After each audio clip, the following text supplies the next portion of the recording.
The talk today is Michael Servetus, Unitarian Martyr, based on the book Out of the Flames by Lawrence and Nancy Goldstone. This book was quite informative. Wikipedia describes Servetus as a Spanish theologian, physician, cartographer, and Renaissance humanist who was the first European to correctly describe pulmonary circulation. He was versed in mathematics, astronomy, meteorology, astrology, anatomy, jurisprudence, languages, poetry, and the study of the Bible. He was born Miguel Serveto in the northeast corner of Spain on September 29, 1511, to a family of minor gentry. This is the time of Charles V, the last emperor of the Holy Roman Empire.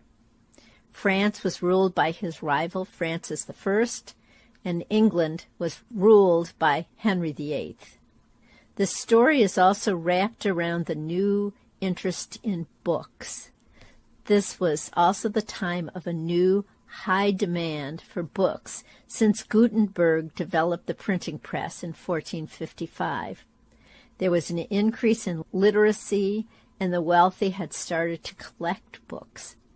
There was also a high demand for books written by the universities. By 1500 A.D., more than 300 printing presses had been set up across Europe. There was a movement labeled humanism that was the major intellectual and literary movement in progress at the time. It was replacing scholasticism.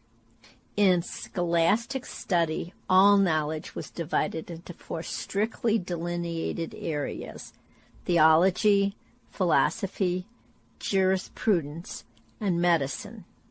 Students studied a very specific set of texts and would defend their interpretations, but they never were allowed to question the validity of the texts. And they spent years doing this, like 10, 15 years in college, looking at this minutia of the text. Well, the humanists started with the same basic texts, but then they expanded them to include grammar, rhetoric, history, poetry, and moral philosophy. And all of this was based on Greek and Latin texts. And basic philosophy encouraged free inquiry and an outward perspective, so totally different than the inward perspective looking at the minutia that the scholastic people had done. And there was an emphasis on personal worth of the individual, the central importance of human values rather than religious dogma. So these humanist scholars were tolerated as long as they didn't directly challenge the church's authority or its interpretation of theological or scientific principles. So this is the time into which Servetus was born. Servetus was looked on as a prodigy in his early life. He was especially gifted in languages, which is what got him into trouble. By 13, he could read Spanish, French, Greek, Latin, and Hebrew. Now, in most of Christian Europe, Hebrew was a forbidden language until it was made legal in France in 1531. And that was because it was some of the Bible was written in Hebrew, and the clergy wanted to keep control of that. So this meant that he could read the Old Testament in its original form. So he was sent off to the University of Zaragoza at age 13. And he became the secretary of Juan de Quintana, who was a well-known humanist professor. So by the time he was 14, he was reading all the assigned texts, plus the classics and the humanist texts and the German Martin Luther. So Quintana left for the University of Barcelona, and Servetus went with him because he was his secretary.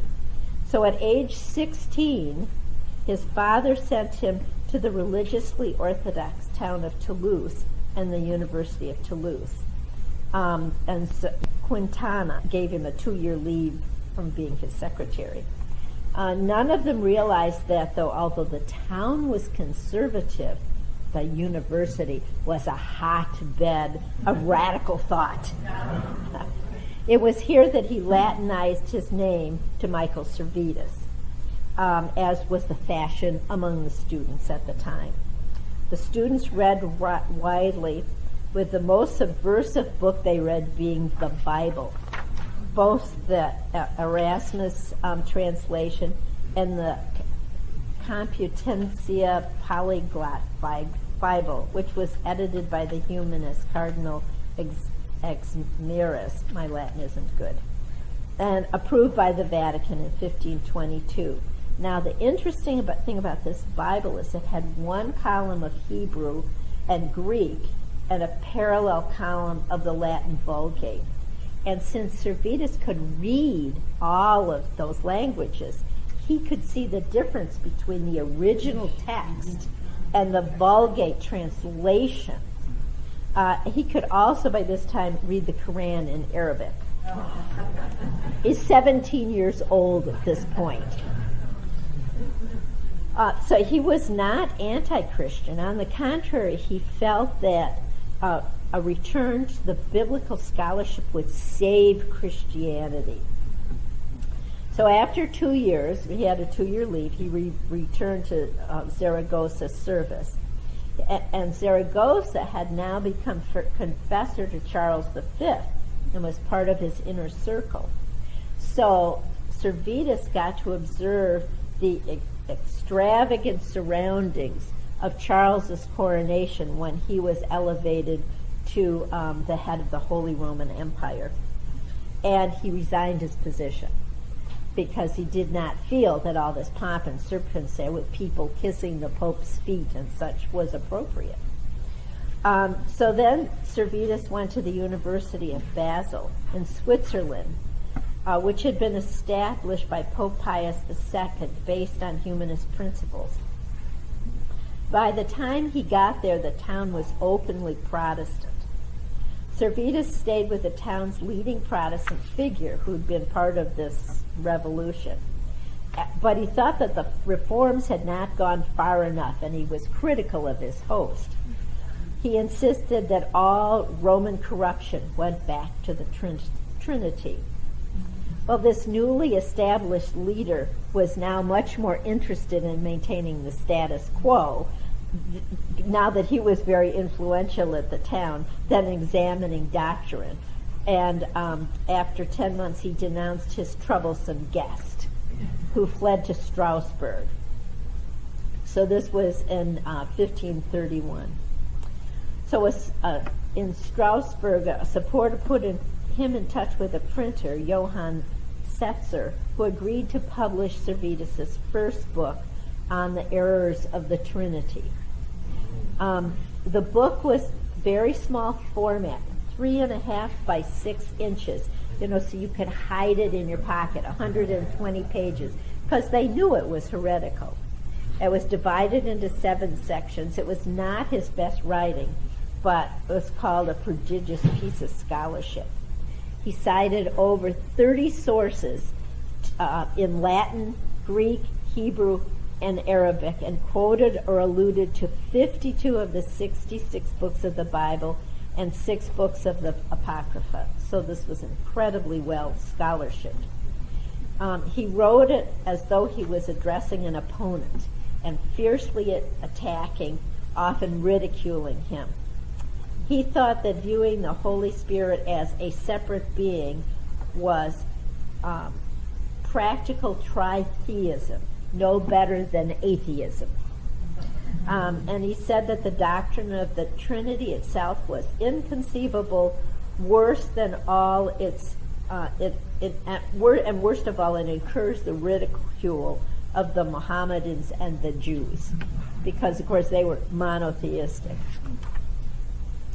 He observed that, "I know not what madness is in men that does not see that in the scriptures, every sort of unity of God is always referred to as the Father. He didn't intend this as a heretical book, but it certainly was. And it was filled with passionate earnestness, warm piety, a reverence for the scriptures, and a mythical and overpowering love of Christ. Remember, he is still a very young man at this point. He expressed that the concept of the Trinity had been imposed on Christianity in error, but the Father, the Son, and the Holy Spirit were different aspects of God, not separate and distinct beings.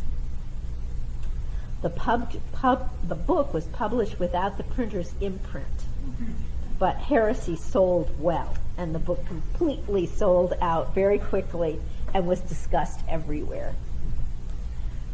Interestingly enough, the concept of the Trinity was sort of going out of vogue with the Reformers. Luther left it completely out of his catechism. But some theorize that this frontal attack on the Trinity brought the argument to its head prematurely and led to a hardening of the arguments in its favor.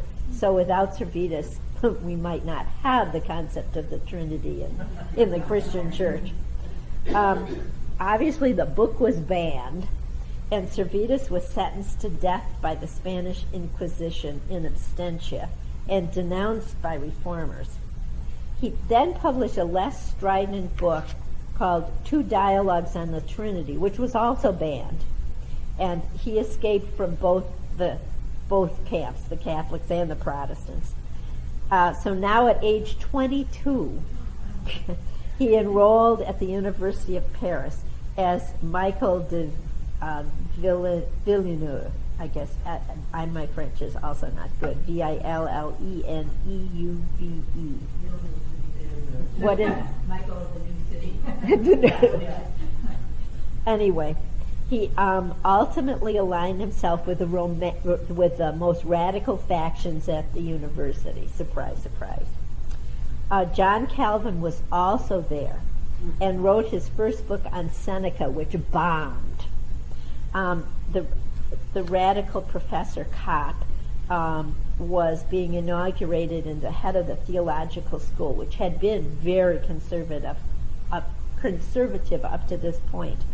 And Calvin helped Kopp write his inaugural speech, which was given November 1st, 1533. It was labeled heretical immediately. The reformers had overplayed their hand, and all involved had to flee from arrest. Reform in France was driven underground again. And at this point, Calvin already just hated Servetus, because Servetus, as a young, had published this really successful book, and Calvin's was not successful. So he was very jealous of him. They were both quietly able to return to Paris the next year when things calmed down. Calvin wrote his bleak but carefully reasoned book, Institutes of the Christian Religion. His basic philosophy was man is nothing, God is everything. Man is small, corrupt, and weak. Free will is an illusion. God alone decides who will be saved, so predestination. An individual cannot alter that decision by good works or other exertions. The decision is made before he is born. Through Christ, man as a species participates in salvation. To understand God, people must turn to the pastors and teachers of the true church, which Calvin is ready to define and, of course, be. Original sin, it was Calvin continuing, original sin is a hereditary corruption and depravity of our nature, extending to all parts of the body politic and transmitted from parent to child, so that all, without exception, are originally depraved. What a positive guy. Calvin's book that he wrote as a result of this ran eventually to over 1,000 pages and was first printed in 1536, and this one caused a sensation, unlike his very disappointing first book. In the meantime, Servetus went to Lyon because he had to get out of Paris, and Lyon was the second, at that time, was the second largest city in France, and a kind of a wide open city. And Servetus went there because he'd already burned his bridges in both Switzerland and Germany. You know, he's really burning his bridge. He's not exactly tactful. Lyon had its own independent printing and publishing industry, and so that one of the publishers hired Servetus to proofread and then as an editor to update Ptolemy's geography.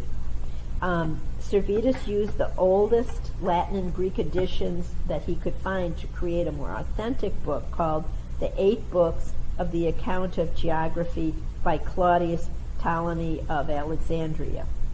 This version was so extensive and improved that some have claimed that Servetus was the father of comparative geography. He read and corrected many medical texts and was firmly safe and accepted under his alias in Lyon. Things calmed down in France, and the following year he returned to the University of Paris, this time to study medicine. Well, the study of medicine was stuck at the time of Galen, who wrote his texts in AD 130. And the 16th century church restricted the science of medicine and anatomy to Galen. So you couldn't say anything that wasn't in Galen. However, in 1525, Galen was retranslated into Greek, creating 2 versions of Galen, of the official Galen, and that ultimately opened up the field of study of medicine and anatomy. Servetus became the assistant to a professor of anatomy. This is in Paris, and he also was a popular lecturer on geography, astronomy, and mathematics. He wrote a book, The Syrups, instructing how to concoct medications that were described in Galen's texts. Always a genius for indiscretion, he started criticizing the other professors. He wrote a scathing pamphlet for which he was tried and was forced to withdraw it. It was during this time that he made the intuitive leap of understanding the circulatory system. But he didn't write it up at the time. It wasn't published until his final and deadly book. So Servetus became a physician in Lyon, but was not accepted there and moved to Vienna, where he treated rich and poor alike. He was a physician to the elite in Vienna, and even worked through the plague of 1542, kind of ignoring the personal risk. And things were going well for him, and probably would have continued to go well, except that in 1541 he was asked to edit a 1-volume edition of the Paganini Bible. In the preface, he criticized biblical scholars' ignorance of Hebrew and history, saying that they were too apt to overlook the historical and literal sense of the scriptures and hunted instead for mystical meaning where none existed. Then he agreed to edit the full 7-volume. So this rekindled his passion for theology.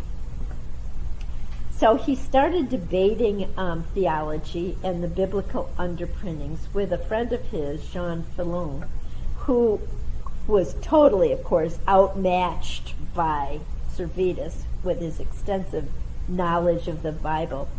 And in 1546, Filon set up a debate through letters between Servetus and his friend Calvin.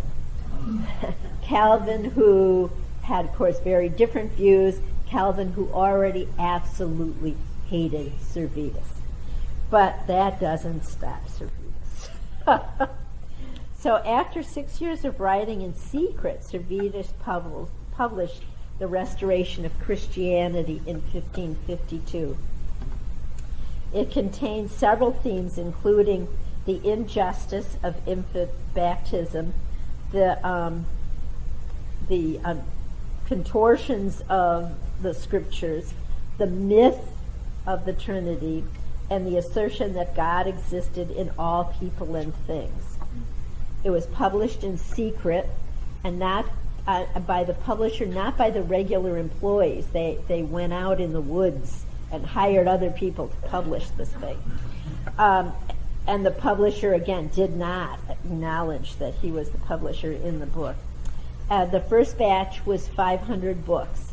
Some were hidden in bales of hay, bound for a book fair in Frankfurt. A second batch went to Geneva, big mistake, and some were sent to Lyon to the other office of this publisher for safekeeping. Well, in Geneva, of course, nothing happens in Geneva without Calvin knowing about it. And he right away got a hold of a copy of the book and burned it. And he got one of the Geneva merchants to write his cousin in Lyon to alert the authorities about the book. So the authorities were properly alarmed by this heretical text and went to arrest Servetus. They ended up duping him into going to the palace to tend somebody who was sick. And he was questioned about his book and his letters to Calvin. But at night, because he was a member of the upper class at this point, he wasn't put in a jail cell. He was in a more like a bedroom upstairs, and he escaped in his night clothes by going across a roof and then jumping down. So later he was sentenced in absentia, and the books in the bales of hay were burned. Calvin's idea was to get rid of all evidence of these books. So Servetus decides to escape south to Naples, but for some unknown reason, he goes to Geneva instead on a Saturday of all things, which meant nothing happens on Sunday. He couldn't travel out of Geneva because everybody has to go to church on Sunday. So he went to church and was captured because, of course, people recognized him. He was accused and tried to defend himself in front of the council. Now remember, this is a Protestant town at this point. And at times he was directly debating Calvin. And Calvin was not actually real well-liked, shall we say, in the town. Very controlling, very dictatorial. And so there were people who were not happy with Calvin. Some of them were on the city council. So the original charges could have been met by banishment, but that didn't satisfy Calvin. So they changed the list of charges to a list of 30 charges, saying that Servetus was a disreputable person and a menace to society. And then later they changed it to 37 charges, much more sophisticated charges, clearly written by Calvin.